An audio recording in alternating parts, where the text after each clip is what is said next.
సహోదరులారా, మీకందరికీ క్రీస్తు పేరిట very good morning. This is the day the Lord Jesus has made. We will rejoice and be glad in it. ఇది ప్రభువు చేసిన రోజు. దీని యందు మనము ఉత్సహించి సంతోషించెదము. ప్రభు పేరిట మీకందరికీ మరొకసారి వందనాలు. అందరికీ వందనాలు. దేవునికి స్తోత్రాలు. ప్రియమైన సహోదరులారా, యోహాను సువార్త 2వ అధ్యాయము 12వ వచనాన్ని చదువుకుందాం. అటు తరువాత ఆయనయు ఆయన తల్లియు ఆయన సహోదరులను ఆయన శిష్యులను కపెర్నహూమునకు వెళ్ళి అక్కడ కొన్ని దినములు ఉండిరి. ఉన్నారు.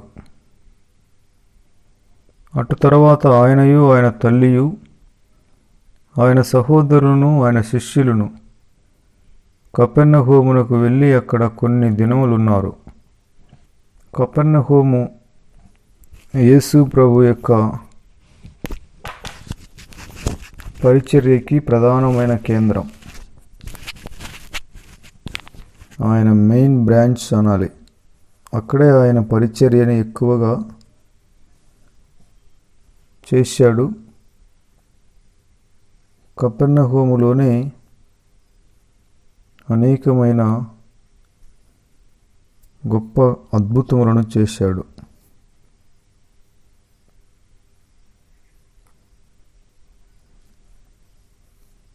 యూదుల పస్కా పండుగ సమీపింపగా యేసు యెరూషలేమునకు వెళ్ళి దేవాలయములో ఎడ్లను గొర్రెలను పావురములను అమ్మువారును రూకలు మార్చువారును కూర్చుండుట చూచి త్రాళ్లతో కొరడాలు చేసి గొర్రెలను ఎడ్లనన్నిటినీ దేవాలయంలో నుండి తోలివేసి రూకలు మార్చువారి రూకలు చల్లివేసి వారి బల్లలు పడద్రోసి పావురములు అమ్మువారితో, వీటిని ఇక్కడ నుండి తీసుకొని పొండి, నా తండ్రి ఇల్లు వ్యాపారపుటిల్లుగా చేయకుడి అని చెప్పెను. ఆయన శిష్యులు, నీ ఇంటిని గూర్చిన ఆసక్తి నన్ను భక్షించునని వ్రాయబడిన మాట జ్ఞాపకం చేసుకున్నారు. యూదుల పస్కా పండుగ. పస్కా పండుగకి ప్రతిసారి ఆయన యెరూషలేములో ఉంటాడు. ఆయన 12 ఏళ్ల వయసులో నుండి పస్కా పండుగలో ఆయన యెరూషలేము వెళ్తాడు. 12 ఏళ్ల వయసు నుండి మనము అది చూడగలము. అలాగే ఇప్పుడు 30 ఏళ్ళు దాటిన తర్వాత కూడా పస్కా పండుగ వచ్చినప్పుడు ఆయన యెరూషలేమునకు వెళ్ళాడు. అక్కడ దేవాలయంలో వారు ప్రార్థనా మందిరమును దొంగల గుహగా మార్చటం ఆయన చూశాడు. అనగా వ్యాపారపు టిల్లుగా, అదొక సంతగా మార్చారు. చాలా రోజుల నుండి అలా చూస్తున్నాడు, చాలా సంవత్సరాల నుండి. కానీ ఆయన పరిచర్య ద్వారా ఆయన పేరు మారుమ్రోగింది.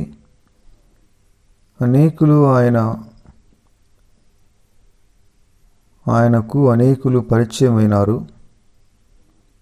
ఆయన ఎవరో, ఆయన ఎలాంటివాడో ప్రజల్లో ఒక రకమైన ఆరాధనా భావం కలిగినది. అందుకే ఆయన ఈ సమయంలో, ఈ సంవత్సరంలో ఆ దృశ్యాన్ని చూసి సహించలేకపోయినాడు. యేసు ప్రభు మరి సువార్తల్లో యెరూషలేము దేవాలయములో ఈ విధముగా సంతగా ఉన్న పరిస్థితిని చెల్లాచెదరు చేసినట్లుగా, వారందరినీ తరిమినట్లుగా 2 మార్లు మనం చూడగలం. యోహాను సువార్తలో మొదటిగా ఆయన పరిచర్య ప్రారంభానికి ముందుగానే యెరూషలేము దేవాలయాన్ని శుభ్రపరిచాడు. అక్కడున్న వారందరినీ తరిమివేశాడు, వ్యాపారస్తులను. అలాగే చివరిలో కూడా మరి మిగిలిన సువార్థికులు ఆయన గార్ధబం మీద ఊరేగింపుతూ ప్రభు పేరిట వచ్చువాడు స్తుతింపబడునుగాకని, సర్వోన్నతమైన స్థలములలో దేవునికి మహిమ అని, హోసన్నా దావీదు తనయ హోసన్నా అని వారు ఖర్జూరపు మట్టలు చేతపట్టుకుని ఆయన ఊరేగింపుగా, ఇదిగో నీ రాజు నీతిగలవాడై దీనుడు సాత్వికుడై గాడిద మీద వస్తున్నాడని భయపడవద్దని ఆ మాట, ఆ వాగ్దానం, లేఖనం నెరవేరడానికి అలా ఊరేగింపుగా వచ్చినప్పుడు, అప్పుడు కూడా యెరూషలేములో ఉన్న ఆ సంతగా ఉన్న పరిస్థితిని ఆయన పూర్తిగా అక్కడ నుండి చిందరవందర చేశాడు. అందరినీ తరిమివేశాడు. దేవాలయములో ఎడ్లను, గొర్రెలను, పావురములను అమ్మువారు. ఎద్దులు, గొర్రెలు, పావురములు ఇవన్నీ కూడా పవిత్రమైనవే. విశ్వాసులకి, దేవునికి సంబంధించిన మరి విషయాలే సాదృశ్యమైనవి. ఎద్దు అనగా సేవకుడు, గొర్రె అనగా విశ్వాసి, పావురము పరిశుద్ధాత్మ ప్రభావము, పరిశుద్ధాత్ముడు. సేవకుడు విశ్వాసి, పరిశుద్ధాత్ముడు. దేవాలయములో అక్కడ అది వ్యాపారముగా మారిపోయింది, సంతగా మారిపోయింది. మన హృదయములో సేవ, పరిచర్య మనస్సు, దేవుని మీద అచంచలమైన విశ్వాసము, పరిశుద్ధాత్మ అభిషేకము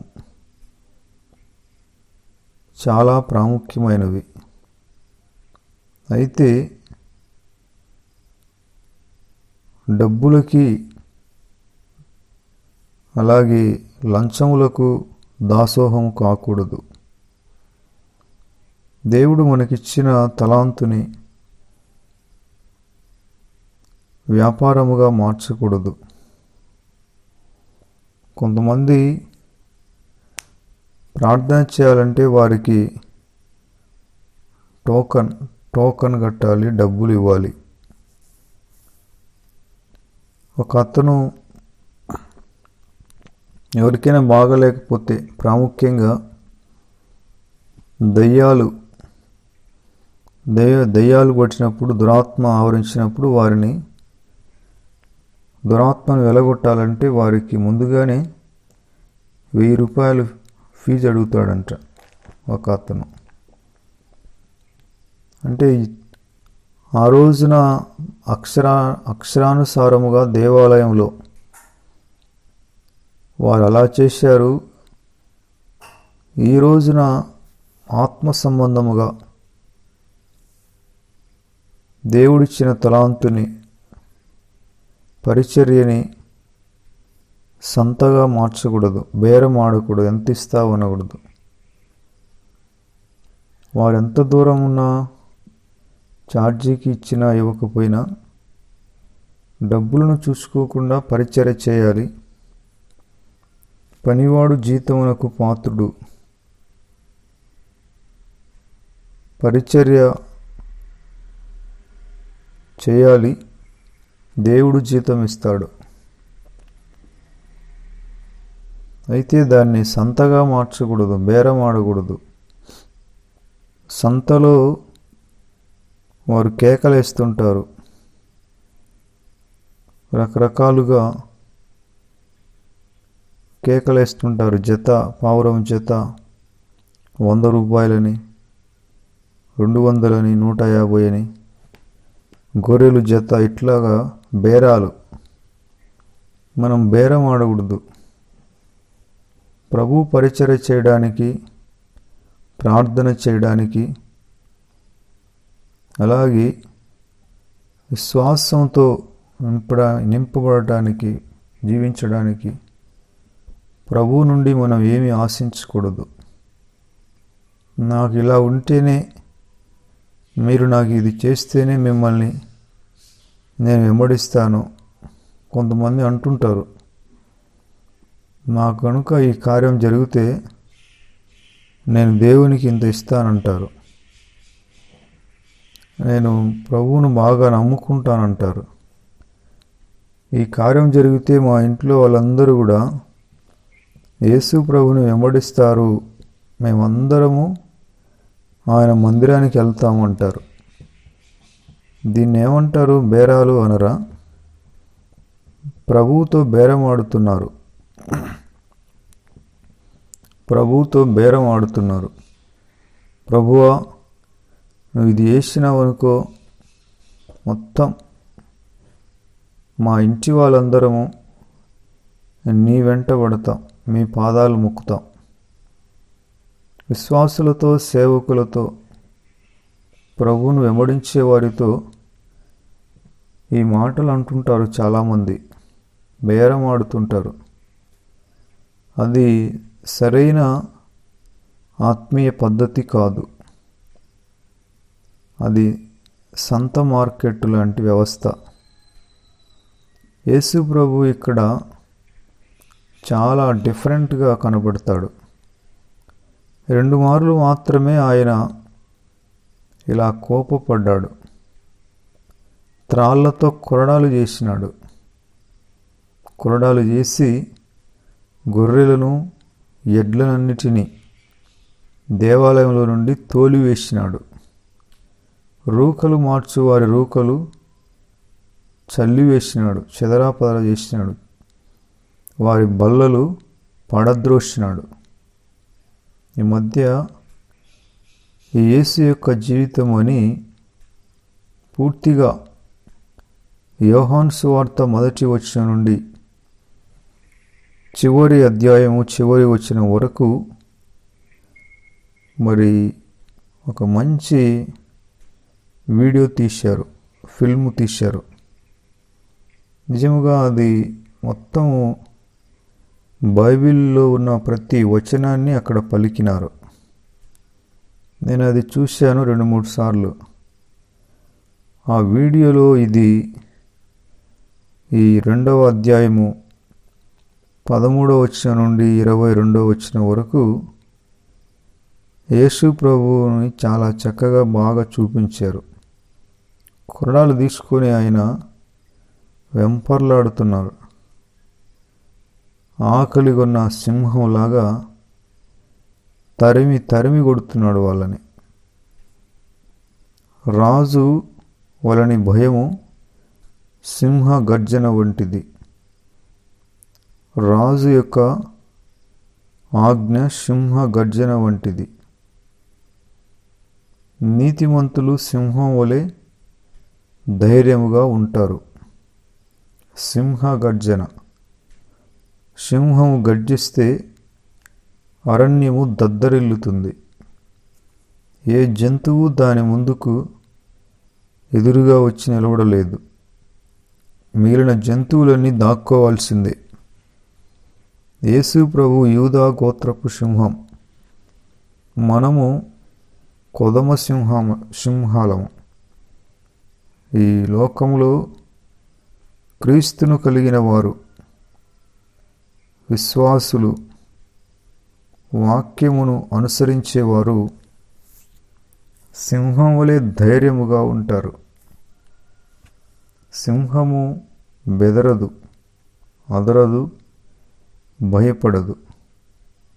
మనము కూడా సమస్యలను చూచినప్పుడు అదిరిపోకూడదు, కలవరపడకూడదు, బెదరకూడదు. కుక్కలు, నక్కలు బెదిరిపోతాయి, జడుచుకుంటాయి, తుర్రుమని దాక్కుంటాయి. సింహపు గుండె అది జముకదు, బెదరదు, భయపడదు. పరిశుద్ధాత్మ అభిషేకం వలన సమస్యలు చూసినప్పుడు మనకు సింహపు గుండెలాగా నిశ్చయత, ధైర్యం వస్తుంది. పరిశుద్ధాత్మ అభిషేకం అటువంటిది. శాంసన్ తల్లిదండ్రులతో పాటు ఫిలిస్తీ ప్రాంతానికి వెళ్తున్నాడు. తల్లిదండ్రులు ముందు వెళ్తున్నారు. తర్వాత శాంసన్ వెనకాల వెళ్తూ సింహం అడ్డం వచ్చింది. ఇది శత్రు సంబంధమైనది.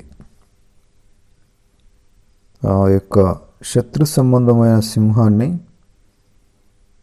ఆత్మావేశంతో నింపబడిన శాంసన్ చిన్న మేక పిల్లను, కుక్క పిల్లను చంపినట్టుగా దాన్ని చంపేశాడు. అపవాది గర్జించు సింహం వలె ఎవరిని మృంగుదునా అని వెదుకుచూ తిరుగుతూ ఉంటాడు. మనము పరిశుద్ధాత్మ ప్రోక్షితులమై ఈ లోకములో జీవించాలి. లేని ఎడల సమస్యలు మనలను గలిబిలి చేస్తాయి. చూడండి, వారు ఆ విధంగా మందిరాన్ని, ప్రార్థనా మందిరాన్ని సంత మార్కెట్గా చేశారు. బేరాలు 100 రూపాయలు, 200, 300, 500. జత ఎడ్లు 50,000, 30,000. జత గొర్రెలు 20,000. ఈ విధంగా కేకలు వినబడుతుంటే మందిరంలో వినడానికి చాలా కఠోరంగా ఉంటుంది. ప్రాణం విలవిల్లాడిపోతుంటుంది ఆత్మ కలిగిన వారికి. మందిరంలో కూడా డబ్బును గురించిన వ్యామోహం, బేరాలు విశ్వాసులను కలవరపరుస్తాయి. పస్కా పండుగప్పుడు చాలామంది వస్తారు చుట్టుపక్కల ప్రాంతాల నుండి యెరూషలేమునకు. ఎక్కడెక్కడి వాళ్ళందరూ అక్కడికి వస్తారు ఆ వారం రోజులు. ఇది అదునుగా చేసుకొని వ్యాపారముగా చేస్తారు. మన చుట్టుపక్కల చాలామంది జనాలు సభలు పెట్టిన ఆ రోడ్ల మీద అక్కడక్కడ ఈ తిరణాల మాదిరి బొమ్మలు, రకరకాల ఏమేమో అమ్ముతూ ఉంటారు. అదంతా ఒక తిరణాల్లాగా, మార్కెట్ లాగా, సంతలాగా ఉంటుంది. నిజముగా దాన్ని కొన్నిసార్లు చాలా కఠినంగా వ్యవహరిస్తేనే కానీ ఆ వ్యవస్థ మారిపోదు. ఎక్కువ వేల సంఖ్యలో, లక్షల సంఖ్యలో ప్రజలు ప్రార్థనలకు వెళ్తే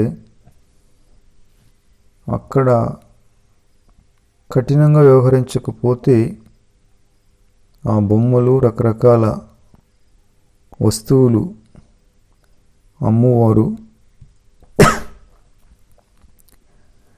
పవిత్రతని దోచుకునే వారిలాగుంటారు. తిరణాలుగా మార్చేస్తారు ఆ ప్రార్థన సభలను. ఆ రోడ్ల మీద ఉంటారు. మొత్తానికి వారు లోపలికి రాకుండా కఠినముగా వారితో వ్యవహరించకపోతే వారు మందిర ప్రాంగణంలోకి లోపలికి కూడా వచ్చేస్తారు. గుడారాల పండుగకి లక్షల సంఖ్యలో జనాలు వస్తారు. కానీ రోడ్ల మీద మాత్రమే అటువంటి వాళ్ళు ఉంటారు, కానీ గేటు లోపలికి వారు వెళ్ళరు. కొన్ని లక్షల మంది అక్కడికి హాజరవుతారు. గేటు బయట చూస్తే తిరణాల్లాగుంటుంది. అన్ని బొమ్మలు రకరకాల అరుస్తూ ఉంటారు. కానీ వాళ్ళని బయటనే, గేటు బయటనే, లోపలికి రానివ్వరు. కానీ ఇక్కడ బాధాకరమైన విషయం ఏంటంటే మొత్తం మందిరం ఆవరణంలోనే గేటు లోపలనే సంతగా పెట్టారు, సంతగా చేశారు. ఇక్కడ సంత. ప్రభు చూశాడు, కోపం వచ్చింది ఆయనకి. దేవాలయములో ఎడ్లను గొర్రెలను పావురములను అమ్మువారు రూకలు మార్చువారును కూర్చునుట చూచి త్రాళ్లతో కొరడాలు చేసినాడు. అరుస్తే పోరు వాళ్ళు. కొరడాలు చేసినాడు, కొరడా తీసుకున్నాడు, కొరడా పేనినాడు, త్రాళ్లతో కొరడా మాదిరి చేసినాడు. పిల్లలని కూడా అరుస్తే ఎంత పిలిచినా కూడా రారు. కర్ర తీసుకొని వెళ్తే కొట్టక ముందే పరిగెత్తుకుంటూ వస్తారు. చేత్తో కొడితే పాపమురా అంటారు. నిజమే, పిల్లలను చేత్తో కొట్టకూడదు. ఏం చేయాలంటే కర్ర తీసుకోవాలి. కర్రతో బాధాలనా? లేదు, కర్రతోనే. ఆ కర్ర చేతిలో ఉండగానే వాళ్ళు కర్రకే భయపడతారు. నన్ను కొట్టద్దు, కర్ర కింద పడి నేను ఇంటికి వస్తాను అంటారు. అంటే ఆ విధముగా భయపెట్టాలి, కానీ కర్ర తీసుకొని బాధకూడదు. ఆ చిన్నవాడిని ఏమీ చేయకుము, ఆ చిన్నవాని మీద చేయి వేయవద్దని ఇస్సాకును దహన బలి ఇచ్చేటప్పుడు అబ్రహాము గారితో ప్రభువు చెప్పాడు. ఆ చిన్నవాడిని ఏమీ చేయవద్దు, ఆ చిన్నవాని మీద నేను చెయ్యి వేయవద్దు. కత్తి పట్టుకున్నాడు అబ్రహాము, అంతే, కత్తిని కింద పడేశాడు. అది ఇస్సాకు విషయంలోనే కాదు, ఈరోజు నా పిల్లల విషయంలో కూడా వారిని ఏమీ చేయకూడదు, అలాగే వారి మీద చెయ్యి వేయకూడదు. మీ పిల్లలకు కోపం రేపక వారిని ప్రభు యొక్క శిక్షలోను బోధలోను పెంచండి. తల్లిదండ్రులు ప్రభు యొక్క శిక్షకు, ప్రభు యొక్క బోధకు విధేయత చూపిస్తే పిల్లలు ఆటోమేటిక్గా ఆ తల్లిదండ్రులను చూసి భయపడతారు. ఆ తల్లిదండ్రులు వారిని తీసుకొని 4-5 ఏళ్ళు బాధకపోయినా వారికి భయం అనేది ఉంటుంది. వారిని సహించడమే తల్లిదండ్రులకి సమాధానం. ఆవేశంగా వారిని బలవంతంగా శక్తి అంతా కూడగట్టుకొని ఒంగోబెట్టి గుద్దితే వాళ్ళకి మనశ్శాంతి ఉండదు. వ్యక్తిగతంగా ఇవి నా స్వానుభవాలు.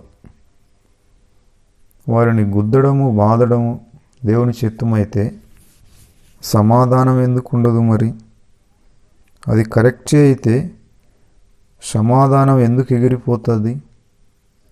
కాబట్టి వారిని సహించడమే దేవుని సమాధానం. వారు తప్పు చేశారు, నువ్వు వారిని కొట్టావు. మనం తప్పు చేసినప్పుడు దేవుడు గుద్దితే ఏమవుతుంది? ఆయన కొడితే ఎట్లుంటుంది? అందుకే అట్లా ప్రతి దానికి మనం ప్రశ్నించుకోవాలి. దేవుడు మనలను సహిస్తున్నాడు, మన ఎడల దీర్ఘశాంతం కలిగి ఉన్నాడు. ఇంకా మారుతారు అని. అలాగే పిల్లల విషయంలో కూడా నిరీక్షణ ఉండాలి. వ్యక్తిగతంగా వాక్యానికి భయపడే తల్లిదండ్రులు ఎవరైనా జ్ఞానం కలిగిన వారు, వారి పిల్లలు కూడా జ్ఞానులవుతారు, వారు కూడా బుద్ధిమంతులు అవుతారు. తల్లిదండ్రులకు జ్ఞానం లేకపోతే, బుద్ధి లేకపోతే వారు కూడా దేవునికి భయపడరు. ప్రియమైన సహోదరులారా, యేసు ప్రభు ఈ సమయంలో వాళ్ళందరినీ వారు చేసేవి పిల్ల చేష్టలని చూశాడు. మోకరించి ప్రార్థన చేయలేదు ఆయన. తండ్రి వీళ్ళని ఎలగొట్టు ప్రభువా, వెలగొట్టండి అయ్యా అనలేదు. త్రాళ్ళను తీసుకొని కొరడా పేనాడు. ఉత్త చేతులతో అయితే పోరు వాళ్ళు, త్రాళ్ళతో కొరడాలు చేశాడు. కొరడా పట్టుకొని ఇంక దానితో చెండాడాడు. నేను అనుకున్నాను, అంతమంది ఉంటారు కదా, 100 మంది, మరి ఎవరు ఆయనకు ఎదురుగా రాలేదే, ఆయన్ని ఎవరు కూడా అడ్డగించలేదు. అవును, ఆయనకు అధికారం ఉంది అక్కడ. ఆయన అప్పటికే పరిచర్య ద్వారా, ఆయన చేసిన కార్యాల ద్వారా నలుదిక్కుల నలుదిశల ఆయన పేరు ప్రఖ్యాతిగాంచినాడు. ఆయన నిజముగా దేవుని యొద్ద నుండి వచ్చిన వాడని, ఆయన ద్వారా దేవుడు పనిచేస్తున్నాడని ప్రజలు నమ్మారు. కాబట్టి ఆయనకు అధికారం ఉంది. అధికారం కలిగిన వారు, అభిషేకం కలిగిన వారు కోపపడితే శత్రు సంబంధమైన ప్రభావము పారిపోవాల్సిందే. నీతిమంతులు కోపపడితే అక్కడ పరిస్థితి కంట్రోల్ అవుతుంది. ప్రియమైన సహోదరులారా, సింహము ఎప్పుడంటే అప్పుడు గర్జించదు. కుక్కలు కానీ నక్కలు కానీ 24 గంటలు మొరుగుతూనే ఉంటాయి. మొరిగే కుక్క కరవదు అని, కరిసే కుక్క మొరవదు. అవి మౌనంగా వస్తాయి, గబక్కిన కాలెత్తుకుంటాయి. ఆ మనుషులు కనుక అప్రమత్తంగా లేకపోతే కాలు గాయమవుతుంది. కొన్ని కుక్కలు మనం బండ్లలో వెళ్తుంటే అవి మన కొద్దీ మనం చిన్నగా స్పీడ్ బ్రేకర్ దగ్గర ఆపి వెళుతుంటే అవి మౌనంగా వచ్చి కాలు పట్టుకోకపోతాయి. అప్రమత్తంగా లేకపోతే ఆ కుక్కలు కాళ్ళను కరుస్తాయి. ప్రియమైన సహోదరులారా, మౌనముగా ఉన్న వారి దగ్గర జ్ఞానం ఉన్నది. వదులుతూ ఉంటారే, వాళ్లకు బుద్ధే ఉండదు. వారు బుద్ధిహీనులు. గొనిగి ఆ భార్య కానీ ఆ భర్త కానీ పిల్ల విషయంలో ఒకటే గొనుగుతూ ఉంటాడు. జొల్లు గారుతుంటుంది, కేకలేస్తుంటారు. ఆ పిల్లలు అనుకుంటారు ఇది మాకు మామూలే అనుకుంటారు. అట్లా కాదు. కోపపడితే వారికి భయం కలగాలి. ఎప్పుడంటే అప్పుడు కోపపడకూడదు. కోపపడినా కూడా పాపము చేయకూడదు. కోపపడుడి కానీ పాపము చేయకుడి అనింది. మీ కోపము సూర్యుడు అస్తమించులోపే అణిగిపోవాలి. రాత్రంతా అదే కోపం, గొనుగుడు, సనుగుడు, అదే గోక్కుంటా ఉండకూడదు. అది ఒక రోగం అవుతుంది. బీపీ, ఇటువంటివి రక్త సంబంధమైన బలహీనతలు వస్తాయి. రక్తము తగ్గిపోతుంది ఓరకని కోప్పడేవారికి. నీతి కలిగి, యథార్థత కలిగి, పరిశుద్ధత కలిగి మనం కోపపడితే నిమిషాల్లో పరిస్థితి పవిత్రంగా మారిపోతుంది. అల్లరి శాంతియుతంగా మారిపోతుంది. అల్లరి అణిగిపోతుంది. ప్రియమైన సహోదరులారా, యేసు ప్రభు కొరడాలు తీసుకుని వాళ్ళందరినీ చెండాడాడు, తరిమి కొట్టాడు. ఎవరిని ఆయన బాధ లేదు, ఎవరిని కూడా ఒక ఏటు వేయలేదు. కొరడాలతో వారిని అట్లా భయపెట్టాడు. కొరడాలతో ఇట్లా తిప్పుతూ ఆయన మన దేవాలయం అంతా కూడా నలుదిక్కుల ఆయన తిరిగాడు. ఆ దెబ్బకే వాళ్ళు పరిగెత్తిపోయినారు. కొన్నిసార్లు మనము మరి ప్రార్థన చేయాలి. అలా కొన్నిసార్లు కర్ర తీసుకొని ఏదైనా తాడు తీసుకొని వెంటాడాలి. ఎవరిని కొట్టకూడదు, ఎవరిని బాధ పెట్టకూడదు.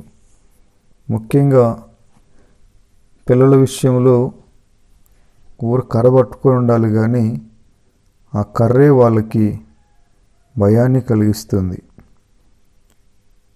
మీ పిల్లల మనస్సు కృంగకున్నట్లు వారికి కోపం పుట్టింపకూడనింది. పిల్లలకు కోపం వస్తుంది, ఎక్కువ భలే కోపం వస్తుంది. వారి మనస్సు కృంగకూడదు. వారి మనస్సును కృంగిపోయేటట్లుగా మాటల చేత ఇబ్బంది పెట్టకూడదు. వారు కృంగిపోతే వారి భవిష్యత్తులో ఏమీ చేయలేరు. చేతగాని వారి లెక్కన తయారైపోతారు. పిల్లల మనస్సు కృంగకూడదు. వారు కృంగిపోయేటట్లుగా వారిని ఇబ్బంది పెట్టకూడదు. పిల్లలకు మహాకోపం వస్తుంది, బండెడు కోపం ఉంటుంది వారికి. కొలస్సీ పత్రిక 3వ అధ్యాయము 21వ వచనంలో, తండ్రులారా, మీ పిల్లల మనస్సు కృంగకున్నట్లు వారికి కోపము పుట్టింపవద్దు. మీ చిన్నపిల్లలకు చాలా కోపం ఉంటుంది. ఎంత అంటే బండెడు కోపం ఉందిరా వీడికి అంటారు. వాళ్ళ మనసు కృంగిపోయింది అనుకోండి, వాళ్ళు మొండికి తిరుగుతారు. ఏం చేస్తావు చేసుకోపో అంటారు. ఇంకా తల్లిదండ్రులకి మానం పోతుంది నలుగురిలో. అందుకే వారి మనస్సు కృంగకున్నట్లు వారికి కోపము పుట్టింపవద్దని కొలస్సీ పత్రిక 3వ అధ్యాయము 21వ వచనంలో ఉంది. అలాగే ఎఫెసీ పత్రికలో 6వ అధ్యాయము 4వ వచనంలో, తండ్రులారా, మీ పిల్లలకు కోపము రేపక ప్రభు యొక్క శిక్షలోను బోధలోను వారిని పెంచుడి. ఇక్కడ కోపము రేపవద్దు అని రాశాడు ఎఫెసీ పత్రికలో. కొలస్సీ పత్రికలో కూడా వారికి కోపము రేపవద్దు, పుట్టింపవద్దు అన్నాడు. ప్రభు యొక్క శిక్షలోను బోధలోను వారిని పెంచండి. వారి మనస్సు కృంగకున్నట్లు వారికి కోపము రేపవద్దు. పిల్లలకు కోపం రేపకూడదు. వాళ్ళని ఏమున్నా కూడా వాళ్ళను సాత్వికంతోనే వారి మీద చేయి వేసి వారిని దారికి తీసుకొని రావాలి. కానీ వాళ్ళ మీద సనిగితే ఆ తల్లిదండ్రులకు వారు విలువ ఇవ్వరు. వాళ్ళంటే వారికి భయం ఉండదు. కఠినంగా మారిపోతారు, తిరగబడతారు. ఏం చేస్తావో చేసుకోపో అంటారు. ఏం చేస్తారు తల్లిదండ్రులు? ఇంకా వాళ్ళ మీద గొనుగుడు తప్ప ఏం చేయలేరు. అందుకే ప్రభువు ఎలా చేస్తాడో మనం కూడా అలాగ ప్రవర్తించాలి. దేవుని వాక్యంలో ముందు మనం సరే కావాలి. తల్లిదండ్రులు మందిరానికి సరిగా రారు, పిల్లలు ఎలా వస్తారు మందిరానికి? తల్లిదండ్రులు వాళ్ళ కుటుంబంలో ప్రార్థన, విశ్వాసం అనేది పిల్లలు చూడాలి. మా తల్లిదండ్రులు ఏదైనా కష్టం వచ్చినా, బాధ కలిగినా, కొరతలు వచ్చినా ప్రభువు మీద ఆధారపడతారు, విశ్వాసంతో ఉంటారు. ఎంత కష్టం వచ్చినా వారు కలవరపడరు, చాలా సమాధానంగా ఉంటారు. మరి దేవుని వాక్యాన్ని చదువుకుతారు, ప్రభువును వెతుకుతారు, ప్రతిదానికి ప్రార్థన మీద ఆధారపడతారు అనే విషయం వారు ఎరగాలి కదా. ఆ విషయం వారు ఎరక్కోకుండా వారిని ఆ విధంగా నడిపించడం చాలా కష్టం. నేను ఎక్కువగా ఒక వచనాన్ని బాగా పలుకుతూ ఉంటాను, నమ్ముతూ ఉన్నాను. ఏంటంటే, తండ్రి ఏది చేయుట కుమారుడు చూచునో అదే గాని తనంతట తాను ఏదియూ చేయనేరడు. కాబట్టి పిల్లలకు వారికంతటా వారికి, ఒకవేళ ఈ వీధిలో ఆ రకరకాల పిల్లలు వాళ్ళ చేష్టలు, ముఖ్యంగా చెడుగు అనేది పనికిమాలిన వ్యర్థమైన మాటలు, సంభాషణలు, పాటలు వారికి ఆటోమేటిక్గా మైండ్లోకి వెళ్తాయి. అది ఒక ఏందో అప్పటికి తాత్కాలికము, ఒకరి జల్సాగా ఉంటుంది వాళ్ళకి. కానీ వాళ్ళు వెంటనే కూడా వాటిని మర్చిపోతారు. వారు వెంటనే మర్చిపోయే పరిస్థితి ఉంది. అయితే ఎక్కువగా ఇంటిలో వారికి ఆత్మీయమైన వాతావరణాన్ని వారికి కలిగించాలి. తల్లి కానీ తండ్రి కానీ సినిమాలు చూసినా, సినిమా పాటలు వింటున్నా, సీరియళ్ళు సెల్ ఫోన్లో చూసినా పిల్లలు రిపోర్ట్ ఇస్తారు. తల్లి చూస్తే తండ్రికి చెబుతారు, నాన్న అమ్మ సీరియల్ చూస్తూ ఉంది, సినిమా చూస్తుంది, సినిమా పాట వింటుంది అని వెంటనే రిపోర్ట్ ఇస్తారు. ఆ విధంగా ఇంట్లో వారు మంచి వాతావరణాన్ని కోరుకుంటారు. గలిబిలిని, గందరగోళాన్ని వారికి కలిగించకూడదు. వారిని సహించాలి, ఓర్చుకోవాలి. వారి ఎడల విశ్వాసంతో ఉండాలి. ముందు తల్లిదండ్రులు వారి విశ్వాస జీవితాన్ని కట్టుకోవాలి. వారు అదంతా చూడాలి కదా. ఎంత కష్టం వచ్చినా కూడా మా పేరెంట్స్ ఎంతో నిబ్బరంగా ఉంటారు, ప్రభువు మీద ఆధారపడతారు. నిజముగా మేము కూడా ఇలా ఉండాలి అన్నట్లు వాళ్ళకి ఆ పునాది అనేది, ఆలోచన అనేది కలుగుతుంది. సమస్యలు వచ్చినప్పుడు గద్దరగోళం పెట్టి, గగ్గోలు పెట్టి ఓ అని కేకలేస్తే పిల్లలకి అర్థం కాదు. వాళ్ళకి మాటలు కాదు, చేతలు కావాలి. చెప్పడం కాదు, చేసి చూపెట్టడం వారికి కావాలి.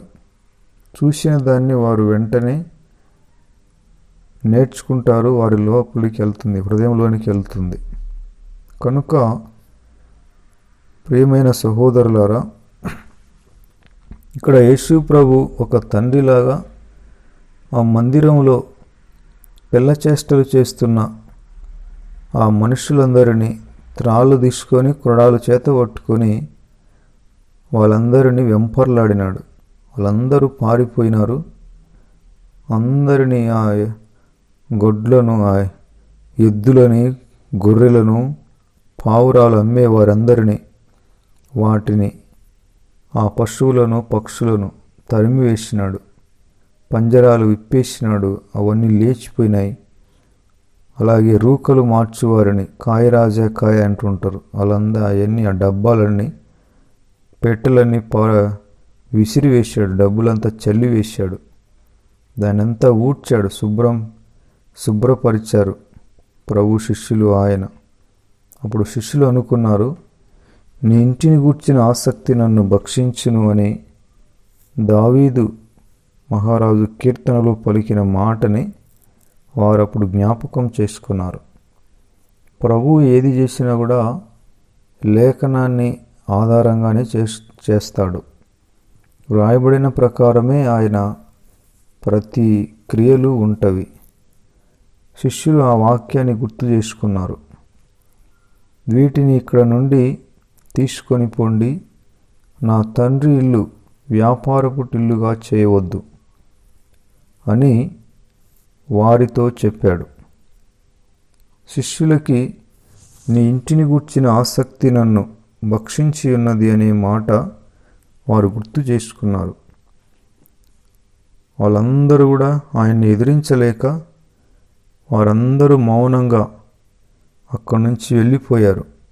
మా మందిరము సమస్త జనులకు ప్రార్థనా మందిరం, అయితే మీరు దాన్ని దొంగల గుహగా మార్చినారు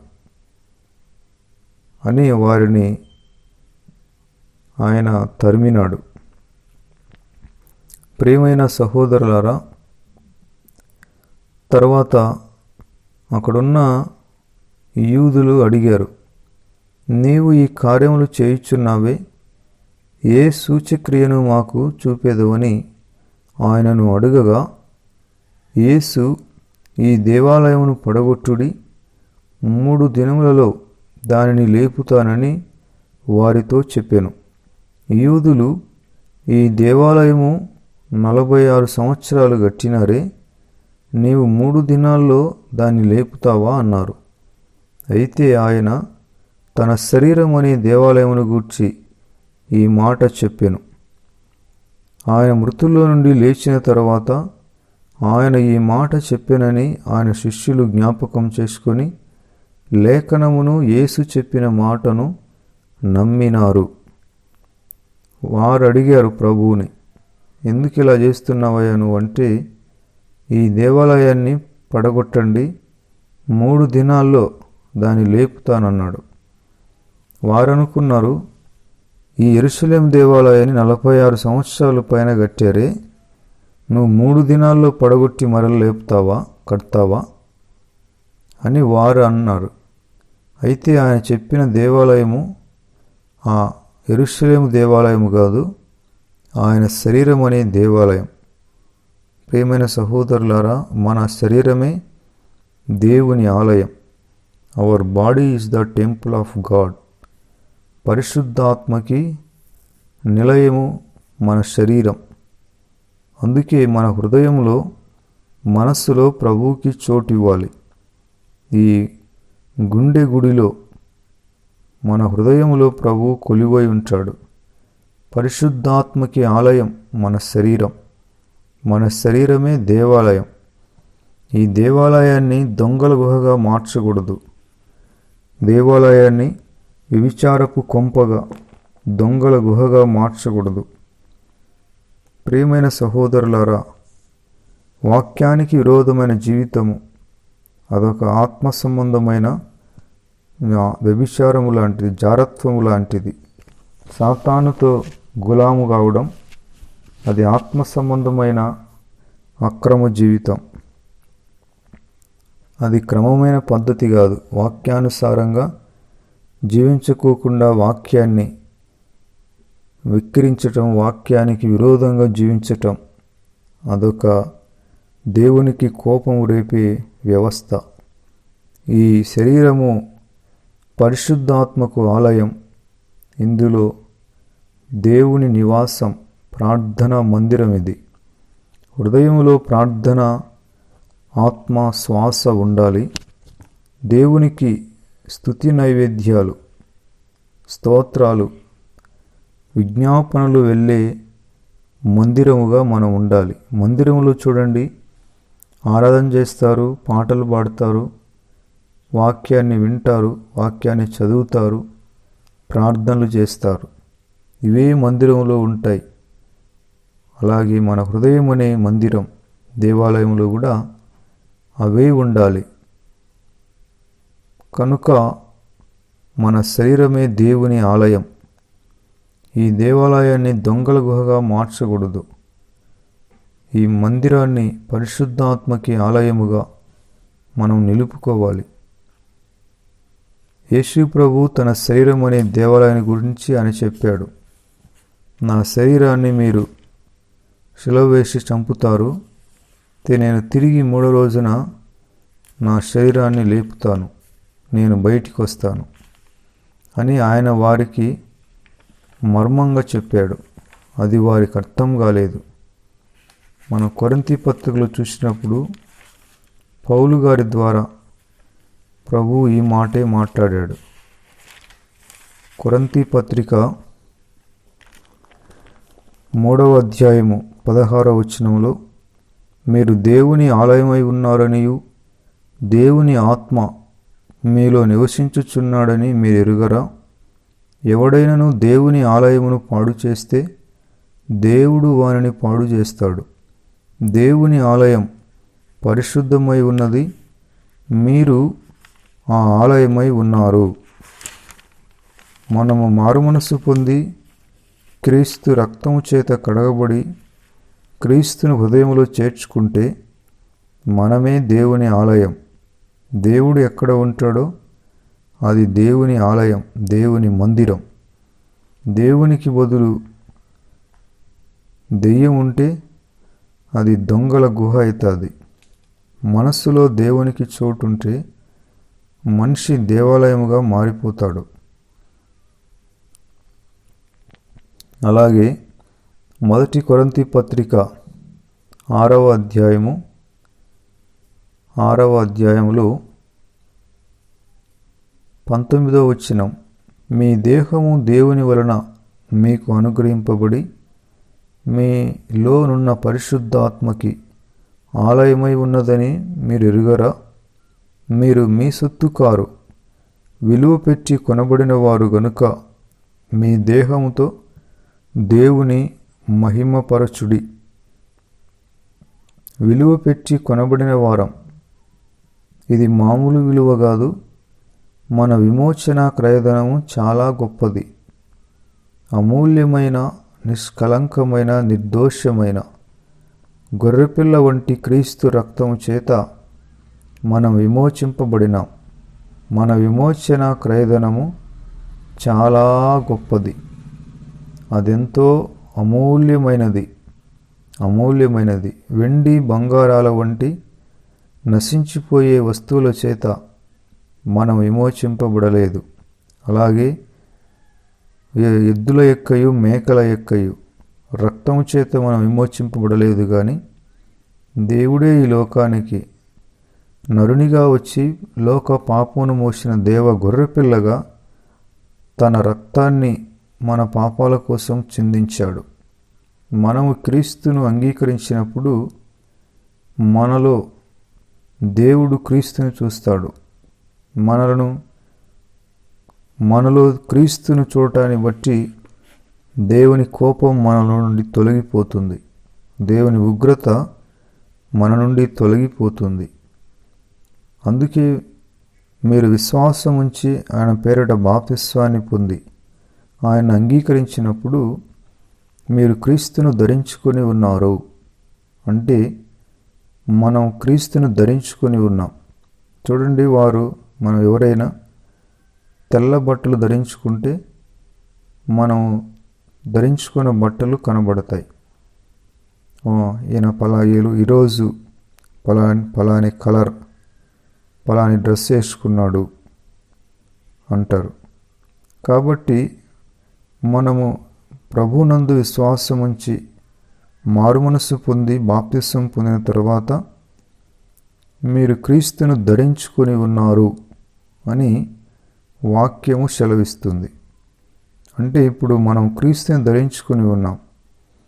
దేవుడు మనలుగా అంగీకరించుడు, కానీ మనం క్రీస్తుని ధరించుకొని ఉన్నాము గనుక మనల్ని చూసినప్పుడు మనం ధరించుకున్న క్రీస్తు దేవునికి కనబడతాడు. కాబట్టి క్రీస్తు ద్వారా మనం దేవుని దగ్గర మనము సమీపిస్తాము. దేవుడు మనలను క్రీస్తును బట్టి అంగీకరిస్తాడు. కనుక మనం క్రీస్తును ధరించుకొనకపోతే దేవుడు మనలను చూడడు. మనకు దేవునికి ఎటువంటి సంబంధం ఉండదు. అందుకే మనల్ని చూసినప్పుడు ఆయనకు మనలో క్రీస్తు కనపడాలి. క్రీస్తును ధరించుకోవాలి. మనం క్రీస్తును ధరించుకోవాలి. క్రీస్తును బట్టే దేవుడు మనలను అంగీకరిస్తాడు. క్రీస్తు వలనే మనము ఆయన చేసిన బలియాగము ద్వారా, ఆయన రక్తము ద్వారా మనము దేవాలయముగా మారిపోతాం. రోమాపత్రిక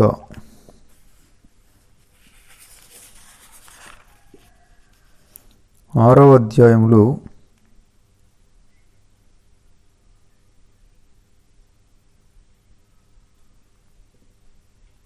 4వ వచనంలో, కాబట్టి తండ్రి మహిమ వలన క్రీస్తు మృతుల్లో నుండి ఎలాగూ లేపబడెనో అలాగే మనమును నూతన జీవము పొందిన వారమై నడుచుకున్నట్లు మనము బాప్తిసం వలన మరణములో పాలు పొందుటకై ఆయనతో కూడా పాతిపెట్టబడితిమి. అలాగే 8వ వచనంలో, మనం క్రీస్తుతో కూడా చనిపోయిన ఎడల మృతుల్లో నుండి లేచిన క్రీస్తు ఇకను చనిపోడనియు మరణమునకు ఇకను ఆయన మీద ప్రభుత్వము లేదనియు ఎరిగి ఆయనతో కూడా జీవించుదమని నమ్ముచున్నాము. కనుక ఈ క్రీస్తు చేసిన కార్యములందు మనం విశ్వాసం ఉంచుట వలన దేవుడు మనలో క్రీస్తును చూస్తాడు. మనము ఆయనను ధరించుకొని ఉన్నాం. క్రీస్తును బట్టే మనము దేవునికి అంగీకారం అవుతాం. క్రీస్తు లేకుండా ఏ మానవుడు దేవునికి అంగీకారము కాలేడు. డైరెక్ట్గా స్వతహాగా ఏ మానవుడు దేవుణ్ణి సమీపించలేడు. మీ సమీపమున ఒక బండ ఉన్నది, ఆ బండ మీద మీరు నిలవబడవలెను అని నిర్గమకాండంలో మనం చూడగలం. ఆ బండ క్రీస్తే. క్రీస్తు మీద మనం నిలిచి ఉంటేనే మనం దేవుని సమీపించగలం. కనుక ప్రియమైన సహోదరులారా, మన శరీరమే దేవాలయం. క్రీస్తు మనలో ఉన్నాడు. మన శరీరము పరిశుద్ధాత్మకి ఆలయం. అందుకే మనం విలువ పెట్టి కొనబడిన వారము. మనం పాపానికి దాసులము కాదిక. పాపం విషయంలో చనిపోయిన వారి లెక్కన, నీతి విషయంలో దేవుని విషయమై క్రీస్తు యేసునందు సజీవులనుగా మనల్ని మనం ఎంచుకోవాలి. మన విమోచన క్రయధనము చాలా గొప్పది. మనమే దేవుని ఆలయం, పరిశుద్ధాత్మకి నిలయం. కనుక ఈ విషయాలను మనము ఘనపరచి కాపాడుకోవాలి. మనలో చెలరేగే దురాశలు, సమస్తమైన ఇచ్చలను తుత్తునీలుగా మనము నశింపచేయాలి. ఆత్మ వలన వాటిని చంపేయాలి. పరిశుద్ధాత్మ ప్రభావం చేత నడిపింపబడాలి. లోకమును దాని ఆశయు గతించిపోవును గాని దేవుని చిత్తమును జరిగించువారు నిరంతరము నిలుస్తారు. కాబట్టి మనల్ని పాపం రమ్మంటే చచ్చిపోయిన మనుష్యునికి మందు దాపితే అతను మందు దాదం రా అంటే రాడు. మనం కూడా పాపాల విషయంలో పాపులు మనల్ని ప్రేరేపించినప్పుడు చనిపోయిన వారి లెక్కన స్పందన ఉండకూడదు. మనము నీతి కొరకు, పరిశుద్ధత కొరకు, క్రీస్తు కొరకు ఈ లోకంలో సజీవులుగా మనము జీవించాలి. మిగతా విషయాల కొరకు మృతమైన వారిగా మనం ఉండాలి. దేవుడు ఈ మాటలను దీవించునుగాక. ఆమేన్.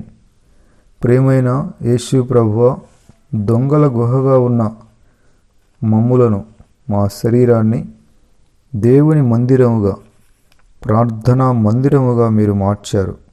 సమస్తమైన చీకటి కార్యాల నుండి విడిపించారు. అంధకార సంబంధమైన రాజ్యము నుండి వెలుగు సంబంధికులుగా, కుమారుని రాజ్యమునకు వారసులుగా మీరు మార్చారు. మీకు స్తోత్రాలయ్యా. పరిశుద్ధాత్మను మాలోనికి పంపి పరిశుద్ధాత్మ ఆలయముగా, దేవాలయముగా మమ్మలను మార్చినందుకు స్తోత్రాలు. అలాగే ప్రభువా, మా మటుకు మేము అనేక మంది దొంగల గుహగా ఉన్న పరిస్థితిని దేవాలయముగా మార్చడానికి మీ సహాయము, మీ అభిషేకం మాకు దయచేసి మమ్ములను కూడా ఆ విధముగా వాడుకొనమని నజరేయుడైన యేసుక్రీస్తు పేరిట అడుగుచున్నాము తండ్రి. ఆమేన్. అందరికీ వందనాలమ్మా. దేవునికి స్తోత్రాలు. హల్లెలూయా. ప్రభు కృప మీకు తోడై ఉండి నడిపించునుగాక. ఆమేన్.